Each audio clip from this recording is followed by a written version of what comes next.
Hi guys, எல்லாருக்கும் வணக்கம். Welcome to YouTube channel nursing update. So JIPMER NORCET ப்ரிப்பரேஷனில் இருக்கவங்க எல்லாருக்கும் என்னால் முடிஞ்ச அளவுக்கு சின்ன ஹெல்ப் பண்ணலான்னு சொல்லிட்டு டெய்லி வீடியோஸ் போட்டுட்டு இருக்கோம். அந்த விதத்தில் இன்னைக்கு டே 9 இன்னைக்கான கொஷின் என்னென்னங்கிறத பார்த்துடலாம். ஸோ சில பேர் கேட்டிருந்தாங்க சைக்காட்ரிலேருந்து கொஷின்ஸே போடலன்ட்டு. அதனால இன்னைக்கு கொஞ்சம் சைக்காட்ரி கொஷின் கொஞ்சம் அதிகமாக ஆட் பண்ணியிருக்கேன். பார்க்கலாம்.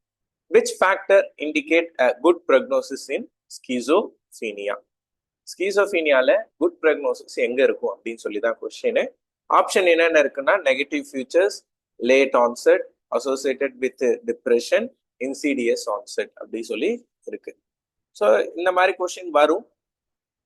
கொஞ்சம் டஃபா இருக்குச்சுன்னா நம்ம எப்படி ஆன்சர் பண்ணலாங்கிறத நான் சொல்லிடுறேன். ஃபர்ஸ்ட் உங்க எல்லாருக்குமே தெரியும் ஸ்கீசோஃபீனியால பாசிட்டிவ் சிம்டம்ஸ், நெகட்டிவ் சிம்டம்ஸ் இருக்கு. நெகட்டிவ் சிம்டம்ஸ் இருந்தாலே என்ன அர்த்தம்? ப்ரக்னோசிஸ் புவர்னு அர்த்தம். கரெக்டா? அப்ப ஆப்ஷன் ஏ கிடையாது. நெகட்டிவ் சிம்டம்ஸ் என்னது? அந்த ஏ இருக்கு, 4 A's இருக்குல்ல, அஃபெக்டிவ், ஃபிளாட்டனிங், இதெல்லாம் தான் நெகட்டிவ் சிம்டம்ஸ். இது இருந்தாலே என்ன ஆகும்? ப்ரக்னோசிஸ் புவரா தான் இருக்கும். அப்ப ஆப்ஷன் ஏ கிடையாது. ரெண்டாவது option C, associated with depression. Depression already இது ஸ்கீசோஃபீனியால இருக்கும் போது டிப்ரெஷனும் சேர்ந்து இருந்தாலும் ப்ரோக்னோசிஸ் புவரா தான் இருக்கும். இது கொஞ்சம் காமன் சென்ஸ் தான். இதுவும் கிடையாது. அப்படி உங்களால எலிமினேட் பண்ண முடியலனாலும் கொஸ்டினை பாருங்க, 2 ஆப்ஷன் கொடுத்துருக்கான் பாருங்க. Late onset, Insidious onset. முடிஞ்சிச்சு. அப்பனா என்ன அர்த்தம்? ஏதோ ஒரு ஆன்செட்ல தான் ஆன்சர் இருக்குன்னு அர்த்தம். கரெக்டா? ஏன் ரெண்டுமே இருக்கு பாருங்க. ஒன்னு earlier, I hope you know, Insidious means earlier, late means late. ஏதோ ரெண்டுத்துல ஏதோ ஒரு ஆன்செட்னாலதான் இந்த குட் ப்ரோக்னோசிஸ் வருது அப்படின்னு சொல்லிட்டு தான் மீனிங். ஓகே. ஸோ இப்போ இன்சீடியஸ் நான் சின்ன வயசுலயே வருது, இந்த இயர்லியரா வருது, அதான் இஓஎஸ் இயர்லியர் ஆன்செட் ஆஃப் ஸ்கீசோஃபீனியான்னு சொல்லி சொல்லுவாங்க. ஸோ அதுல தான் பாத்தீங்கன்னா புவர் ப்ரோக்னோசிஸ் இருக்கும். ஏன் புவர் ப்ரோக்னோசிஸ் இருக்குன்னா, பேஷண்ட் வந்துட்டு என்ன ஆகும், ட்ரீட்மெண்ட்க்கு வந்துட்டு அந்த அளவுக்கு எஃபெக்டிவா இருக்க மாட்டாங்க. ஓகே. தென் இது எல்லாமே அஃபெக்ட் பண்ணும். காக்னேட்டிவ் இம்பேர்மெண்ட், மெமரி இம்பேர்மெண்ட் எல்லாமே வந்துட்டு அஃபெக்ட் ஆகும். ஸோ அப்ப late onset schizophrenia has a good prognosis. Correct answer is option B, late onset schizophrenia தான். So next question. A patient complained of having repetitive thought, feeling hands are dirty while in reality they are not. It causes discomfort to him and he has to wash his hand repeatedly. In mental state examination, this will fall under which category? சூப்பரான question. என்ன question? நம்ம எல்லாருக்குமே தெரியும், this is OCD. Okay, what is OCD? Obsessive compulsive டிசார்டர்னா என்ன அர்த்தம்? அவங்க hands டர்ட்டியா இருக்குன்னு அவங்களுக்கு ஃபீல் இருக்கு, அதனால அவங்க ஹேண்ட் வாஷ் பண்ணிட்டே இருக்காங்க. அது பேர் தான் ஓசிடின்னு சொல்லி சொல்றோம். ஓகேவா? Yes, I agree. ஆனா ஆப்ஷனை பாருங்க, இது என்னது? டிசார்டர் ஆஃப் தாட் தான். ஆப்ஷனை பாருங்க, disorder of content of thought, disorder of form of thought, disorder of position of thought, disorder of flow of thought. எல்லாமே தாட்ல இருக்கு. இதுதான் நார்செட் எப்பயுமே இப்படிதான் கொஸ்டின் வரும். ஓகே, நம்ம எல்லாருக்குமே தெரியும் இது ஒரு தாட் டிசார்டர். ஆனா கண்டென்ட் ஆஃப் தாட்டா, ஃபார்ம் ஆஃப் தாட்டா, பொசிஷன் ஆஃப் தாட்டா, ஃப்ளோ ஆஃப் தாட்டா, இதுதான் நம்ம வந்து இப்ப டிசைட் பண்ணணும். கண்டென்ட்னா என்ன, ஃபார்ம்னா என்ன, பொசிஷன்னா என்ன அப்படிங்கறத நம்ம இப்ப. கண்டென்ட்னா என்ன? கண்டென்ட்னா என்ன? ஏதோ ஒரு விஷயம் நம்ம உருவாக்குறது தான் கண்டென்ட் அப்படின்னு சொல்லி சொல்லுவோம். ஃபார்ம்னா என்ன? அதுக்கான வடிவம். ஓகே. தென் பொசிஷன்னா என்ன? அது நம்ம வச்சிருக்கிறது தான் பொசிஷன். Then last flow. ஃப்ளோனா என்ன? அவுட்புட். ஃப்ளோங்கிறது அவுட்புட்டை டினோட் பண்ணும். பொசிஷன் அப்படின்னா என்ன அர்த்தம்? Something you are having. ஃபார்ம்னா என்ன? அதோட பிசிக்கல் ஸ்ட்ரக்சர்னு சொல்ல முடியாது, ஸ்ட்ரக்சர். தென் கண்டென்ட் என்ன, அபவுட் வாட் இட் இஸ். இப்ப கண்டென்ட் ஆஃப் தாட், இப்ப எனக்கு கண்டென்ட்னா என்ன, நானே ஒரு விஷயத்த உருவாக்குறேன், அது கண்டென்ட்னு சொல்லுவாங்க. ஃபார்ம்னா என்ன அர்த்தம், அந்த உருவாக்குன விஷயத்த எப்படி வச்சிருக்கேன்னு சொல்றது ஃபார்மு. பொசஷன்னா என்ன அர்த்தம், எனக்கு ப்ரீ ஃபார்ம்டா ஒரு ஐடியாஸ் அப்படியே வச்சிருக்கேன், அது பொசஷன். ஃப்ளோனா என்ன அர்த்தம், நான் என்ன பேசுறேன், இப்ப நான் பேசுறதுல என்னோட தாட் ப்ராசஸ் தான், கரெக்டா, நான் தாட் பண்றது வெளியே வரும், அதான் வந்து ஃப்ளோ. அப்ப பேஷண்ட்டுக்கு என்ன இருக்கு, feeling hands R dirty and in reality they are not. Already அவங்களுக்கு அந்த ஒரு தாட் ஆல்ரெடி அவங்க வச்சிருக்காங்க. ஓகேவா, வச்சிருக்காங்கன்னா என்ன அர்த்தம், possession of thought. So correct answer is disorder of possession of thought தான். ஓகேவா, இந்த மாதிரி கொஸ்டின்ஸ் நீங்க எதிர்பார்க்கலாம் நார்செட்ல, ஏன்னா நான் ஆல்ரெடி சொல்லிட்டேன். ஸோ இதே மாதிரி நீங்க உங்களோட நார்செட் ப்ரிப்பரேஷன்ல கொஞ்சம் ஏதாவது டவுட் இருக்கு, எனக்கு கொஞ்சம் கான்ஃபிடென்ட் இல்லாம இருக்கு அப்படின்னா join with us. Classes start பண்ணி கரெக்டாக ஒரு 10 days கிட்ட ஆகுது. ஸோ கிளாஸஸ் இந்த மாதிரி தமிழ் அண்ட் இங்கிலீஷ்ல தான் இருக்கும், மெட்டீரியல்ஸ் ப்ரொவைட் பண்ணுவோம். இன்ட்ரெஸ்டட் கேண்டிடேட் இந்த இதுல வர நம்பருக்கு காண்டாக்ட் பண்ணுங்க. Next, a patient was admitted for depression as was treated with TCA. What is TCA? டிப்ரெஷனுக்கும் TCA-க்கும், TCA என்ன, ட்ரைசைக்ளிக் ஆன்டிடிப்ரெசன்ட்.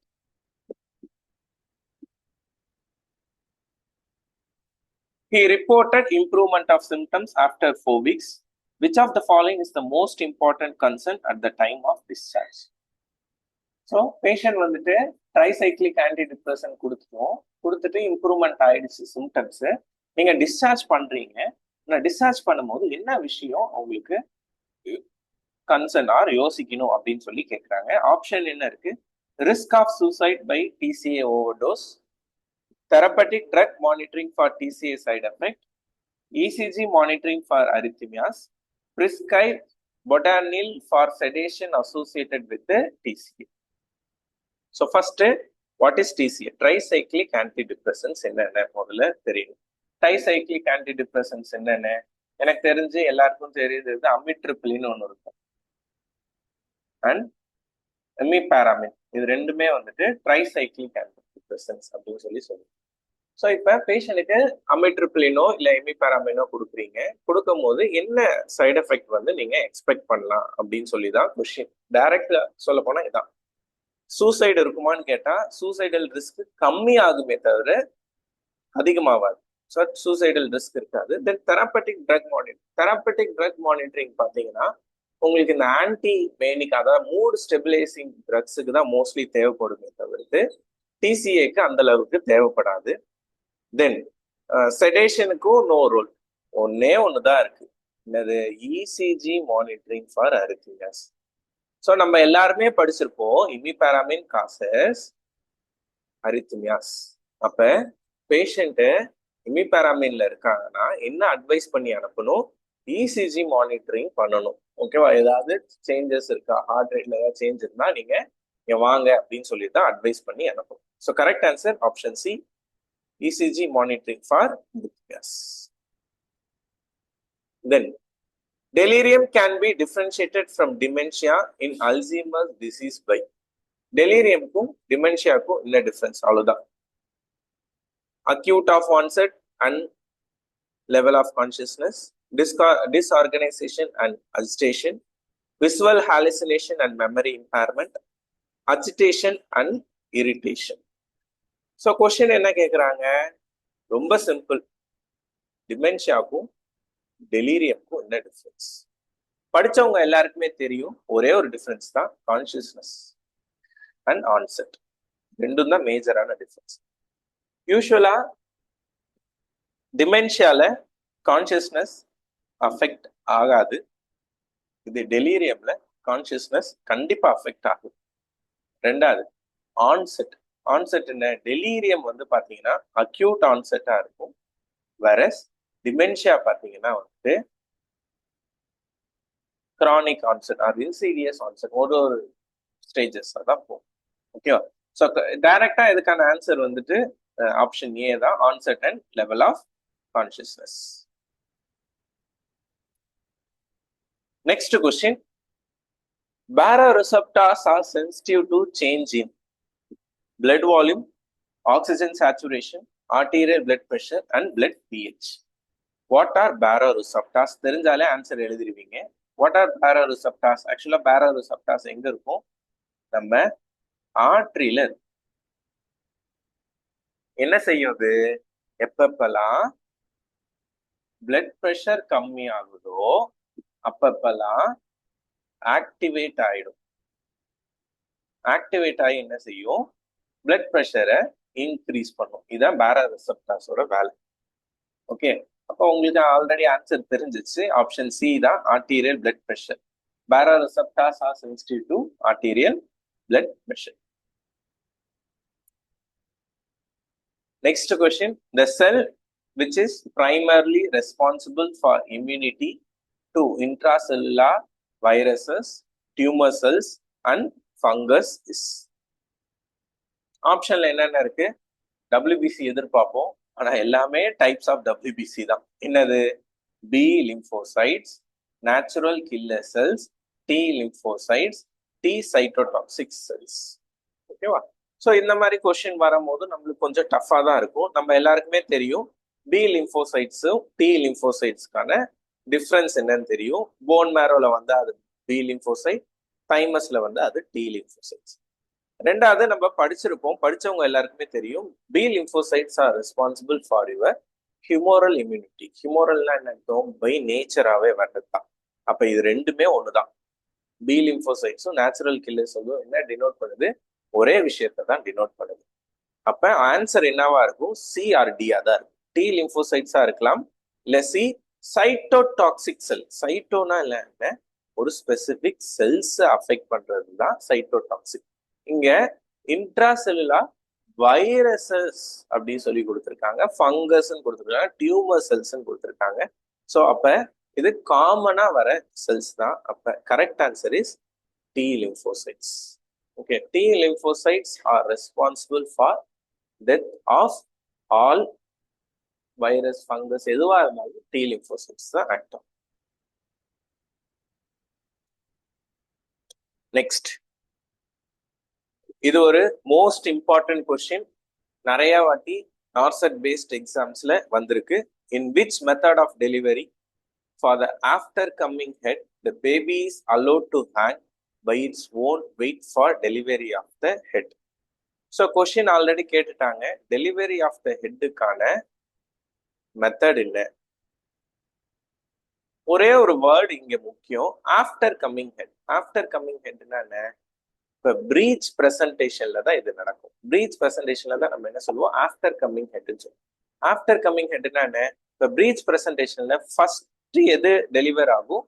நம்மளுக்கு பட்டெக்ஸ் ஆர் நம்ம லோயர் எக்ஸ்ட்ரிமிட்டி தான் டெலிவரி ஆகும். லாஸ்டா தான் ஹெட் டெலிவரி ஆகும். அதனால தான் இது பேர் என்ன? After coming head. ஸோ ஆப்ஷன்ல forceps extraction, breech extraction, modify Mauriceau Smellie Veit technique, Burns Marshall method எல்லாமே பார்த்தீங்கன்னா ஹெட் டெலிவரிக்கான மெத்தடாலஜி தான். அப்ப மீதி என்ன இருக்கு? அதுதான் ஆன்சர். மீதி என்ன இருக்கு? இப்ப பிரீச் எக்ஸ்ட்ராக்ஷன், ஃபோர்சப்ஸ் டெலிவரி ரெண்டுமே கிடையாது. ஏன்? Baby is allowed to hang by its own weight அப்படி சொல்லி கொடுத்துருக்காங்க. அப்ப correct answer Burns Marshall method. Burns Marshall method தான் என்ன செய்யும்? பேபியை வந்து அதோட வெயிட்டுக்கான ஹேங் பண்ண வச்சுட்டு அதுக்கப்புறம் வந்துட்டு நம்ம டெலிவரி பண்ணுவோம். So correct answer Burns Marshall method தான். மீதி இந்த ஒரே ஒரு ஆப்ஷன் தான் இருக்கு, modified Mauriceau Smellie Veit method. இதுவும் ஆஃப்டர் கம்மிங் ஹெட்டுக்கான டெலிவரி மெத்தட் தான். ஆனா இதுல ஒரே ஒரு சேஞ்ச் இருக்கு. என்ன சேஞ்ச் இருக்குன்னா, you will place your finger over the baby head. ஓகேவா? ஃபிங்கரை வந்து பேபி ஹெட்ல நம்ம வச்சு ப்ரெஸ் பண்ணுவோம். அதான் வந்து ஒரே ஒரு difference between Burns Marshall method and modify Mauriceau Smellie Veit technique. இது ரெண்டுத்துக்கான மேஜர் டிஃபரன்ஸ் என்ன? இதுதான். பர்ன்ஸ் மார்ஷல் என்ன ஆகும்? நம்ம பேபியோட வெயிட்டை ஹேங் பண்ண வச்சு தென் ஹெட்டை டெலிவர் பண்ணுவோம். இந்த மெத்தட்ல வந்துட்டு நம்ம ஃபிங்கர் இன்சர்ட் பண்ணி அதுக்கு தென் அது மூலயமா பேபியை டெலிவரி பண்ணும். இதான் ரெண்டுத்துக்கான major difference. Then assuming that all have achieved normal cognitive and emotional development, which of the following children is at greatest risk for accidental poisoning? Poisoning occur ஆகிறதுக்கான கிரேட்டஸ்ட் ரிஸ்க் என்ன? சும்மா அந்த ரெண்டு ஃபர்ஸ்ட் லைன்ல சும்மா, ஆனா ஏன் இதுக்கு ஒரு மீனிங் இருக்கு. Normal cognitive and emotional development அப்படின்னா என்ன அர்த்தம்? Child is normal. நார்மலா இருக்க சைல்டுக்கு யாரு ஆக்சிடென்டல் பாய்சனிங்க்கு மோர் ரிஸ்க் யாரு அப்படின்னு சொல்லிதான் கொஸ்டின். ஆப்ஷன்ல 6 month old, 10 year old, 4 year old, 13 year old அப்படி சொல்லி கொடுத்துருக்காங்க. ஆக்சுவலா உங்க எல்லாருக்குமே தெரியும் 6 month old நம்ம என்ன சொல்லுவோம்? இன்ஃபேண்ட் அப்படின்னு சொல்லுவோம். 10 years ஸ்கூலர்ஸ் அப்படி சொல்லுவோம். 4 years டாட்லர்ஸ் அப்படி சொல்லுவோம். 13 years அடலசன்ஸ் அப்படின்னு சொல்லுவோம். இதுக்கு ஒரு மீனிங் இருக்கு. என்ன meaning? Infant are not risk for poisoning, schoolers are also not risk for poisoning, adolescence are also not risk for poisoning. அப்ப most commonly poisoning are seen among toddlers தான். Toddlers ஏன் toddlers இல்லைன்னா அவங்க டாட்லர்ஸ்ல தான் என்னவா இருப்பாங்க? கொஞ்சம் துருன்னு இருப்பாங்க. துருன்னு இருக்கும் போது என்ன செய்வாங்க? அவங்களுக்கு அந்த பாய்சன் என்ன அதெல்லாம் தெரியாது. ஸோ அதை எடுத்து குடிச்சிருவாங்க. இப்ப ஸ்கூலர்ஸ்ல என்ன தெரியும்? அவங்களுக்கு தெரியும் பாய்சன்னா என்ன. யூஸ்வலா பாய்சன் எல்லாமே எப்படி இருக்கும்? ஏதோ ஒரு கரோசிவா இருக்கலாம், இல்ல டேஸ்ட் மாதிரி இருக்கும். இப்ப ஸ்கூலர்ஸ்ல கொஞ்சம் குடிச்சாலே அவங்களுக்கு தெரிஞ்ச ஐயோ இது வேற ஏதோ மாதிரி இருக்குன்னு சொல்லி வச்சிருவாங்க. ஆனா டாட்லர்ஸ்ல தான் அவங்களுக்கு அந்த டேஸ்டோ இல்ல அந்த இம்பல்சிவிட்டினால துருன்னு இருப்பாங்க. So correct answer is toddlers. Next question பார்த்துலாமா? நெக்ஸ்ட் நம்மளோட reasoning question. Pointing to a photograph of a boy, Suresh said, "He is the only son of my mother. How is Suresh related to that boy?" ஓகேவா? So அந்த பாய்க்கும் சுரேஷுக்கான relationship என்ன அப்படின்னு சொல்லி question கேட்குறாங்க. இப்ப இந்த மாதிரி கொஸ்டின் வந்துச்சுன்னா ஃபர்ஸ்ட் நான் தான் சுரேஷ்ன்னு வச்சுக்கோங்க. Are assuming yourself as Suresh. நீங்க ஒரு போட்டோவை பாயிண்ட் பண்றீங்க. ஓகேவா? அந்த போட்டோ என்ன சொல்றீங்க? Only son of my mother அப்படின்னு சொல்றீங்க. So only son of my mother. சன்னுனா என்ன அர்த்தம்? உங்க எல்லாருக்குமே சரி, சன் மீன்ஸ் மகன். ஸோ சாரி, ஐ திங்க் கொஸ்டின்ல ஏதோ தப்பு இருக்கு. நான் இப்பதான் பார்த்தேன், எடிட் பண்ணியிருக்கேன். திருப்பி கொஸ்டின் படிக்கிறேன். Pointing to a photograph of a boy, Suresh said, "He is the son of the only son of my mother. How is Suresh related to that boy?" அப்படி சொல்லி கொடுக்குறாங்க. சேம் பேசிக்கா தான். இந்த மாதிரி கொஸ்டின் கேட்டா ஃபர்ஸ்ட் சுரேஷ், இப்ப நான் தான் சுரேஷ் அசீவ் பண்ணிக்கிறேன். ஒரு போட்டோவை பார்த்து என்ன சொல்றேன்? He is the son of only son of my mother. அப்ப ரெண்டாவது மதர்னு ஒருத்தவங்க இருக்காங்க. மதரோட ஒன்லி சன். ஓகேவா? Of my mother. சுரேஷோட அம்மாவோட ஒன்லி சன் யாரு? சுரேஷ் தான். கரெக்டா? இப்ப நான் என்ன சொல்றேன்? என்னோட அம்மாவோட ஒரே பையன் அப்படின்னா நான் யாரு? என்னதான் நான் டினோட் பண்றேன். ஓகேவா? தென் இது லேட்டர் பார்ட். எப்பயுமே இது ஒரு என்னது, ஒரு சீட் கோடுன்னு கூட சொல்லுவாங்க. அப்படி இல்லைன்னா ஒரு வே ஆஃப் ஆன்சரிங். இந்த ரிலேஷன்ஷிப் பேஸ்டு கொஸ்டின்ஸ் வந்துட்டு எப்படி ஆன்சர் பண்ணணும்னா எப்பயுமே பேக் சைட்ல இருந்து தான் வரணும். ஓகேவா?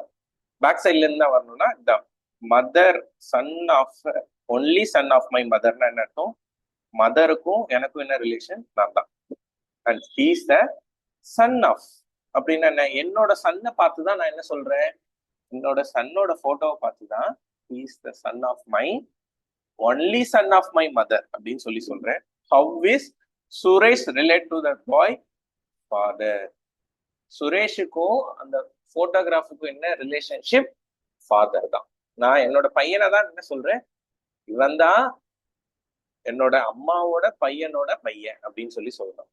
கரெக்டா? இதான் தமிழாக்கும். இந்த கொஸ்டினை தமிழ்ல டிரான்ஸ்லேட் பண்ணா இப்படிதான் இருக்கும். என்னது? என்னோட அம்மாவோட பையனோட பையன் யாரு அப்படின்னு சொல்லி கேட்கறது தான் கொஸ்டின். ஓகே, ஸோ இதுக்கு நிறைய ஃபார்முலாஸ் எல்லாம் இருக்கு. இது எல்லாமே எப்படி எழுதணும்னா நீங்க இந்த பேக்வேர்ட்ல இருந்தா வரணும். ஓகேவா? Next English based question. The earth dash round the sun. ஆப்ஷன்ல எல்லாருக்குமே தெரியும், எர்த் வந்து சன்னை சுத்தி வரும். மூஸா, மூடா, வில் மூவா, none of this. None of this கிடையாதுன்னு தெரியும். மீதி எல்லாருக்குமே இது தெரிஞ்ச ஆன்சர் தான் moves. Earth moves or revolves around the sun அப்படின்னு சொல்லிட்டு சொல்லுவாங்க. ஓகேவா? ஆப்ஷன்ல ரிவால்வ்ஸ் இருந்தா நீங்க ரிவால்வ்ஸ் கூட சூஸ் பண்ணிருக்கலாம். ஆனா மூவ்ஸே நான் சூஸ் பண்ணிக்கிறேன். ஏன் நான் மூவ்ஸ் சூஸ் பண்றேன்னு சொல்லிட்டு சொல்லிடுறேன் எப்பவுமே. ஏன் நான் மூவ்ஸ் சூஸ் பண்ணேன்னா, இது யூனிவர்சல் ஃபேக்ட் அப்படின்னு சொல்லி சொல்லுவாங்க. What you mean by universal fact? எங்க போனாலும் இதுதான் உண்மை. கரெக்டா? இந்தியால நீங்க படிச்சாலும் எர்த்து சன்னை சுத்தி தான் வரும்னு சொல்லுவாங்க. யூஎஸ்ல போய் படிச்சாலும் எர்த்து சன்னை சுத்தி தான் வரும்னு சொல்லுவாங்க. எப்பயுமே யூனிவர்சல் ஃபேக்டை எப்படி டினோட் பண்ணணும் அப்படின்னா, கிராமர் என்ன சொல்லுது? சிம்பிள் பிரசன்ட் டென்ஸ்ல தான் சொல்லுவோம். Simple present tense. இப்ப ஆப்ஷன்ல எது சிம்பிள் பிரசன்ட் டென்ஸ் பாருங்க. Moved denotes past, will move denotes future. மீதி என்ன? மூவ்ஸ் மட்டும் தான் என்ன சொல்லுது? சிம்பிள் பிரசன்ட் டென்ஸ்ல சொல்லுது. So correct answer is option A, moves. The earth moves round the sun. ஓகேவா?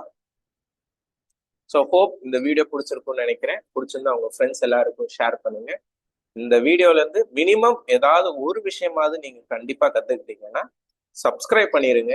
அதே நேரம் லைக் பண்ணிருங்க வீடியோஸை. அது எனக்கு கொஞ்சம் மோட்டிவேஷனா இருக்கு, இன்னும் நிறைய வீடியோஸ் பண்ணணும். ஓகேவா? Thank you so much.